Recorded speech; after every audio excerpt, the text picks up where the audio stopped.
Have you ever heard of a kingdom that lasted for more than 500 years? A dynasty that saw the world change from medieval times to the modern age? Well, this is the story of the Wodeyars of Mysore. Their tale is not just about kings and queens, but about building a land rich in culture, justice, and innovation. Imagine, if you will, a small seed that grows into a mighty banyan tree, its branches spreading wide, giving shade and shelter to all.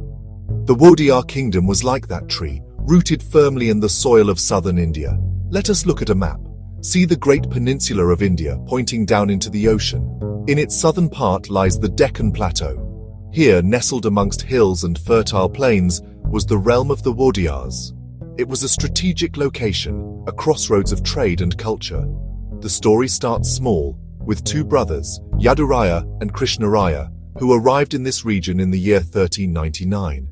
They were not great conquerors then. They were simply looking for a place to build a future. Little did they know that they were laying the foundation for a legacy that would echo through centuries. The world around Mysore was not static. It was a place of constant change. By the middle of the 16th century, the mighty Vijayanagara Empire began to weaken. Its central authority crumbled, creating a vacuum of power. It was like a giant tree falling in the forest, suddenly allowing sunlight to reach the smaller plants on the ground. For the Wodeyars, this was their moment. One of the most important rulers of this era was Raja Wodeyar I, who ruled from 1578 to 1617. He was a shrewd and ambitious king. In 1610, he did something remarkable. He captured the grand fortress of Srirangapatna from the weakening Vijayanagara viceroy.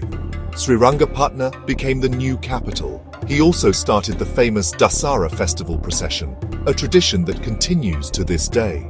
This was not just a festival, it was a royal proclamation of sovereignty, a way of showing the world that Mysore was now a power in its own right.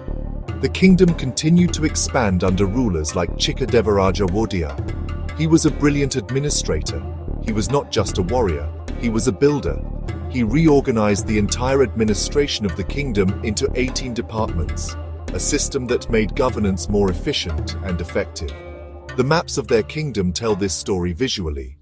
You can see the small dot of Mysore slowly growing, absorbing surrounding territories. This expansion was not always easy.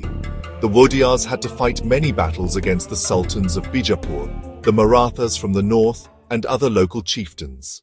The true greatness of a kingdom is not just measured by its size, but by the richness of its culture and the well-being of its people. The Wodeyars understood this deeply. Music flourished under their care, and the unique style of Carnatic music known as the Mysore school developed. The art of painting also reached new heights with the development of the famous Mysore school of painting. The Wodeyars were passionate about literature and painting. They supported poets and scholars who wrote in both Kannada, the local language, and Sanskrit.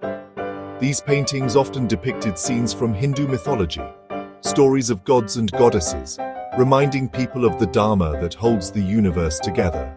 Beyond the arts, the Wodeyars were visionaries of economic progress. They understood that a kingdom's strength comes from its economy. The famous Mysore silk, known for its softness and luster, gained prominence during their reign. They also supported the craft of inlay work. Justice and administration were also pillars of their rule. Chikadevaraja established a fair system of justice that was accessible to the common people. The idea was that the king had a sacred duty to protect his subjects and ensure they received justice. This created a stable and secure society where people could live without fear.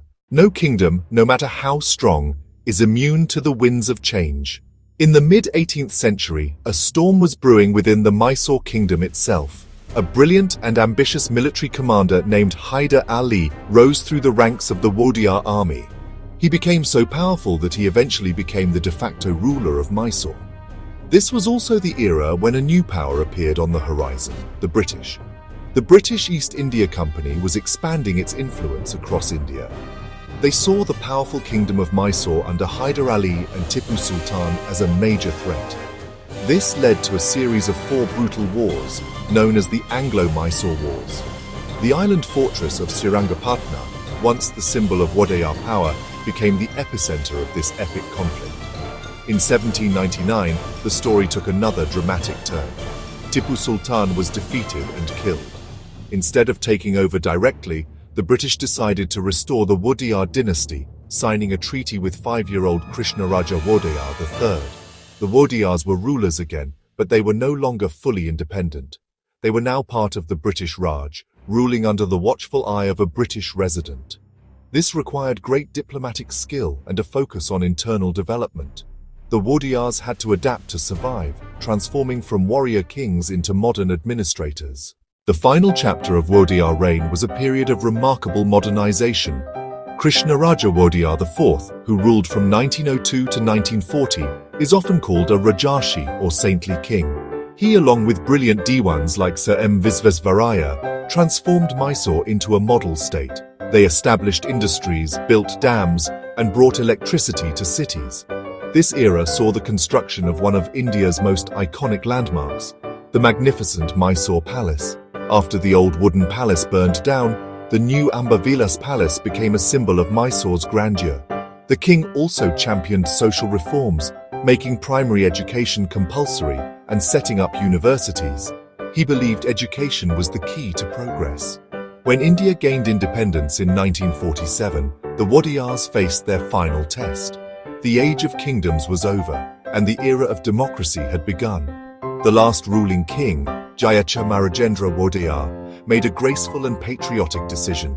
He readily agreed to merge his kingdom with the newly formed Union of India. Today, the legacy of the Wodeyars is woven into the very fabric of Karnataka. It lives on in the grand Mysore Dasara festival, the dams that irrigate fields, and the universities that educate future generations. The spirit of the Wodeyars is the spirit of progress, culture, and graceful governance.